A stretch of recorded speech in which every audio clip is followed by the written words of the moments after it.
تو سید الشہداء امیر حمزہ وہ مارے گئے کافر کی تلوار سے. وحشی اس وقت کافر تھے، بعد میں اسلام قبول کیا، کلمہ پڑھا. وحشی نے قتل کیا آپ کو، اور شوال کا مہینہ آپ کی شہادت کا مہینہ، اور جنگ بدر ہوئی رمضان میں، جنگ احد ہوئی شوال میں، عید کے مہینے میں جنگ احد ہوئی ہے. جنگ احد وہ جنگ ہے جو پہلے جیتی گئی اور بعد میں شکست، عارضی طور پر شکست وارد ہو گئی ایک غلطی کی وجہ سے، اور وہ سرکار کے فرمان کو نہ ماننے کی غلطی تھی. آقا نے فرمایا کچھ غلاموں سے کہ بھائی تمہاری جنگ یہی ہے کہ تم یہ پہاڑ کی گھاٹی پر بیٹھے رہو، تمہیں یہاں سے ہلنا نہیں ہے، کچھ بھی ہو جائے تمہیں گھاٹی نہیں چھوڑنا. تو جو لوگ نظام چلاتے ہیں ان کو سمجھنا چاہیے کہ نظام چلانے کے لیے حکم کو ماننا یہ ریڑھ کی ہڈی کی حیثیت رکھتا ہے، اور حکم ماننے میں عقل کو دخل نہیں دینا چاہیے. حکم حکم ہے، تمہیں سمجھ آئے تب بھی مانو، سمجھ نہ آئے تب بھی مانو. آقا نے فرمایا تمہیں یہ گھاٹی نہیں چھوڑنا، میں حکم دے رہا ہوں کچھ بھی ہو جائے. صحابہ کرام رضوان اللہ تعالی علیہ مجمعین نے دیکھا کہ پہلے ہی حملے میں کافر بھاگ گئے، کافر بھاگ گئے، پشت پھیر کر بھاگے، بھگدڑ مچ گئی. مکے والے بھاگ رہے ہیں، مدینے والے پیچھا کر رہے ہیں، ان کا سامان گر رہا ہے بھاگتے ہوئے. وہ سامان گراتے جا رہے ہیں تاکہ وزن ہلکا ہو جائے، بھاگنے میں آسانی ہو. گھوڑے بھی چھوڑ رہے ہیں، کھانا پینا معاملات جو لائے ہوئے تھے، تلواریں اسلحہ پھینکتے جا رہے ہیں اور دوڑتے جا رہے ہیں. تو طریقہ یہ ہوتا ہے کہ دشمن فوج جب سامان چھوڑ کر بھاگتی ہے تو وہ غنیمت ہوتا ہے، اور غنیمت اس فوج کا حصہ ہوتا ہے، حق ہوتا ہے جو جیتی ہو. تو صحابہ کرام ان کو بھگا بھی رہے ہیں اور گرنے والا مال اٹھا بھی رہے ہیں. اتنے میں جو پہاڑ پر بیٹھے ہوئے تھے انہوں نے دیکھا جنگ تو ختم ہو گئی، اب تو غنیمت سمیٹا جا رہا ہے، لہذا جنگ تو ختم ہو گئی. آقا نے فرمایا تھا جب تک جنگ ہوتی رہے ٹیلا نہیں چھوڑنا، اب تو جنگ ختم ہو گئی. کچھ غلاموں نے کہا کہ نہیں، سرکار نے کہا تھا کچھ بھی ہو جائے جب تک میں نے تم ہٹنا نہیں.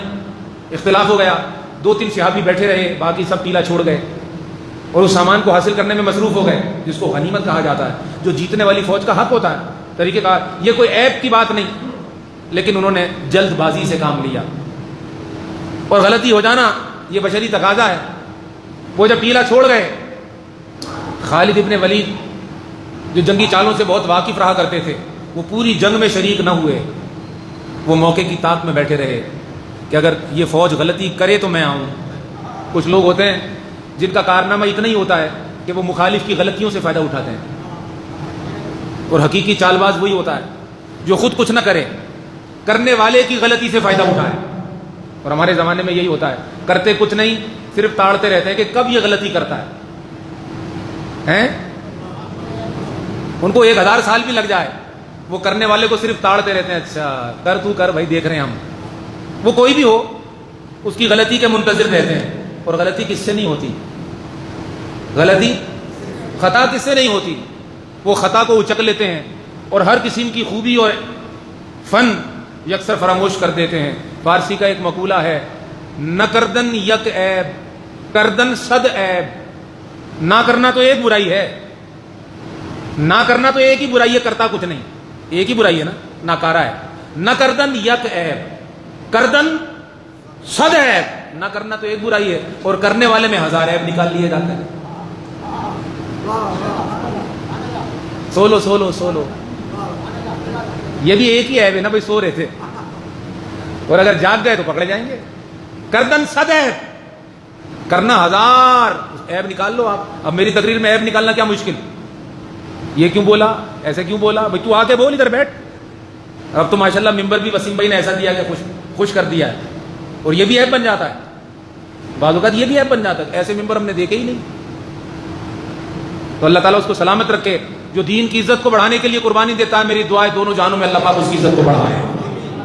میں عرض کر رہا تھا، گھاٹی چھوڑی انہوں نے، خطا ہو گئی، ہو جایا کرتی ہے، لیکن میدان میں آئے تو لڑے تو. اب کچھ لوگ ان کی خطا پکڑ لیتے ہیں صحابہ کرام کی کہ دیکھیں ہمارے وزیر اعظم صاحب بھی بادشاہ آدمی ہیں، تقریر کر رہے ہیں، قوم سے خطاب کر رہے ہیں. اگرچہ میں جانتا ہوں ان کی نیت یقیناً گستاخی کی نہیں ہوگی، ہم کو بھی جو بات صحیح ہو اس کو صحیح کہنا چاہیے. ہر جگہ اعتراض اور تنقید کرنا یہ بھی مناسب نہیں. کچھ علماء نے بہت شور مچایا، ہم تمام علماء کا احترام کرتے ہیں، لیکن میں نے بھی انصاف کے ساتھ ان کی گفتگو کو سنا. میں یہ سمجھ پایا کہ لفظوں کا انتخاب مناسب نہیں تھا، لیکن ان کی نیت کے اندر گستاخی صحابہ کا کوئی عنصر مجھے تو نظر نہیں آیا. اس کو بات کرنی نہیں آئی. ایک ہوتا ہے نیت کے ساتھ حملہ کرنا کسی کی عزت پر، اور ایک ہوتا ہے کہ کم علمی کی وجہ سے کسی کی عزت کا پورا پاس نہ ادا کر پانا. تو وہ باتوں باتوں میں کہہ گئے کہ دیکھیں جی جنگ احد میں صحابہ کرام بھی گھاٹی چھوڑ گئے جب لوٹ مار مچ گئی. وہ لوٹ مار کا جو لفظ تھا وہ صحابہ کی طرف جوڑ گئے. ان کو کہنا نہیں آیا کہ لوٹ مار یہ کافروں کا شعبہ تو ہو سکتا ہے, یہ نبی اکرم صلی اللہ علیہ وسلم کے غلاموں کا منصب یہ نہیں تھا. اچھا اس نے یہ کہا لوٹ مار مچ گئی, اس نے یہ بھی نہیں کہا کہ صحابہ لوٹنے لگ گئے, نے کہا لوٹ مار مچ گئی. مطلب اس کو بات کرنی نہیں آئی. ایک بات. دوسری بات یہ کہ ہمارے جو اسلام کے مخالفین لکھنے والے ہیں انہوں نے بھی ایسی ایسی باتیں کتابوں میں ڈال دی ہیں کہ جب آدمی جدید ذہن کے ساتھ جدید رائٹرز کی لکھی ہوئی کتابیں پڑھتا ہے تو وہ یہ فرق کرنا بھول جاتا ہے کہ اسلامی آداب کیا ہیں اور مخالف کی چالیں کیا ہیں. تو کچھ مخالفین نے اسلامی تاریخ کو بھی ایسے لکھا ہے کہ اس میں انہوں نے اسلامی آداب کا پاس نہیں رکھا. ممکن ہے ہمارے وزیر اعظم صاحب گھر کی بات پڑوسی کی کتاب سے پڑھتے رہے ہیں, تو اگر آپ اپنی بات غیروں کے منہ سے سنیں گے ظاہر بات ہے وہ تو حسین کر کے نہیں بتائے گا نا. آپ کی بات تو وہی بتائے گا جو آپ کا ہے. اسلام کی بات تو وہی بتائے گا جو مسلمان ہے, جو عالم ہے, جو عاشق ہے. سمجھ رہے میری بات کو. ہوا یہ تھا کہ جنگ احد میں جب کافر بھاگے تو سامان پھینکنے لگے. جب وہ سامان پھینکنے لگے تو وہ مسلمانوں کا حق تھا, وہ حق ہے. آج تک یہ اصول ہے کہ بھاگی ہوئی فوج کا جو سامان ہے وہ غنیمت ہوتا ہے. تو غنیمت سمیٹنے لگ گئے. کیا یہ لفظ صحیح ادب والا لفظ کیا ہے؟ غنیمت سمیٹنے لگے جو جنگ کے نتیجے میں نصیب ہوئی تھی. تو طریقہ یہ تھا کہ جو سپاہی جو مال اٹھا لے وہ اس کا, اور اس کے بعد جو ہے جو سامان جمع ہو کر بیت المال میں آتا پھر اس کی تقسیم ہوا کرتی تھی. غنیمت کی تقسیم بھی قرآن و سنت میں موجود ہے کہ مال بٹے گا کیسے, وہ ایک الگ مسئلہ ہے. لیکن جب وہ غنیمت سمیٹنے لگے تو خالد ابن ولید جو ابھی مسلمان نہیں ہوئے تھے وہ گھاٹی کا پورا چکر کاٹ کے آئے, پیچھے سے آئے, پیچھے سے. یہاں راز کیا ہے؟ مسلمان کو سامنے سے نہیں ہرایا جا سکتا. دشمن جانتا ہے دو باتوں کا انتظار کرو, کب یہ غلطی کرے کب یہ غفلت میں مبتلا ہو. دو چالیں جو آج تک چلی جا رہی ہیں. مسلمانوں کی غلطیوں سے فائدہ اٹھایا جاتا ہے اور دیکھا جاتا ہے کہ مسلمان غافل ہیں یا حاضر ہیں. ان کو غافل بنایا جاتا ہے, ان کو میڈیا کے ذریعے سلاؤ, ان کو دنیا کے نشوں میں لگاؤ, عشق حقیقی کا نشہ بلاؤ, ان کو دنیا کی مستیوں میں لگاؤ, ذکر الہی بلاؤ, دنیا کی مستیوں میں لگاؤ, سود کا مال کھلاؤ, حرام کھلاؤ, اور انتظار کرو اس بات کا کہ کب یہ قوم غفلت میں مبتلا ہو. بس احد کے میدان سے کافر نے یہ سیکھا ہے کہ مسلمان کو غلطی کرنے کا اس کا انتظار کرو کہ غلطی کب کرتا ہے, اور دوسرا یہ غفلت میں مبتلا کب ہوتا ہے, اور پھر تیسرا یہ سامنے مت آؤ, ہمیشہ پیچھے سے چرا بھوکو. تو مومن کے خلاف ہمیشہ چالیں چلی جاتی ہیں, پروپیگنڈا ہوتا ہے, اس کے سامنے بات نہیں ہوتی, وار نہیں ہوتا, اس کی پشت پیچھے, اس کی غفلت, اس کی کوتاہی اور غلطی معاف نہیں کی جاتی.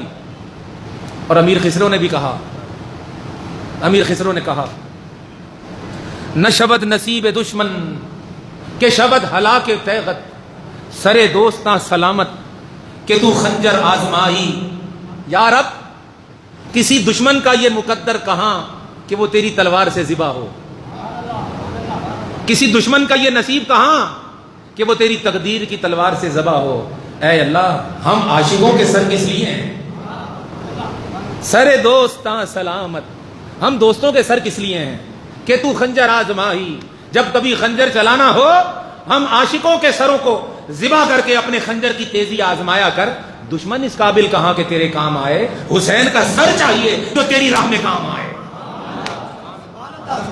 سر دوستاں سلامت. کسی عاشق نے کہا یزید کا کوئی ذکر نہ کیا کرو بھائی, حسین کو شہید ہونا تھا. اللہ نے حسین کو عزت دینا تھی. اور سید الشہداء جو میدان احد اور بدر کا ہیرو ہے, جو محمد عربی کا محبوب ہے, اگر آج کے جمعے میں اس کا ذکر نہ کروں ناانصافی ہو جائے گی. ان کی شہادت کے ساتھ ناانصافی ہو جائے گی کہ ان کے ذکر شہادت کو عام نہ کیا جائے. میدان بدر کے دو ہیرو ہیں, نمبر 1 علی شیر خدا, نمبر 2 امیر حمزہ سید الشہداء. ان دونوں نے میدان بدر کے اندر فتح حاصل کرنے میں بنیادی کردار ادا کیا. جب میدان بدر میں کافروں نے للکارا کہ تمہارے اندر کوئی سورما ہے, کون آگے بڑھا؟ حمزہ, علی شیر خدا. انہوں نے آگے بڑھ کر اس چیلنج کو نہ صرف قبول کیا بلکہ ان کے سر تن سے جدا کیے. عتبہ بھی مارا گیا, اس کا بیٹا ولید بھی مارا گیا. جب وہ دونوں مارے گئے تو عتبہ کی بیٹی ہے ہند, انہوں نے یہ قسم کھائی کہ میں بدلہ لوں گی, حمزہ سے بدلہ لوں گی. تو اپنے غلام وحشی کو مقرر کیا کہ تم نے احد کے اندر یہ کام کرنا ہے کہ حمزہ تمہیں ملے تو تم نے اس کے سینے کو چیرنا ہے, قتل کرنا ہے اسے. تو وحشی نے, غلام تھا, ٹارگٹ کلر تھا, قبول کر لیا. میدان احد میں جب پیچھے سے بھی حملہ ہو گیا اور سامنے بھاگنے والا لشکر بھی پلٹ آیا, مسلمان چکی میں پسے. یہ خبر اڑ گئی کہ تاجدار کائنات صلی اللہ علیہ وسلم کو شہید کر دیا گیا. مسلمانوں کے صحابہ کرام کے حوصلے پست ہو گئے. کتابوں میں آتا ہے کہ صحابہ منتشر ہو گئے, ان کی صفیں اکھڑ گئی, ان کے قدم لڑکھڑا گئے.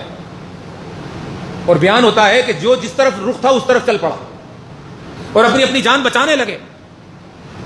اور ہر طرف بس یہی کلمہ تھا کہ جن کے لیے لڑ رہے تھے وہی نہ رہے تو کیا لڑنا, جب آقا ہی شہید ہو گئے تو کیا لڑنا, کس کے لیے قربانی دیں. اس پر آیت اتری, وما محمد الا رسول, محمد اللہ کے رسول ہی تو ہیں.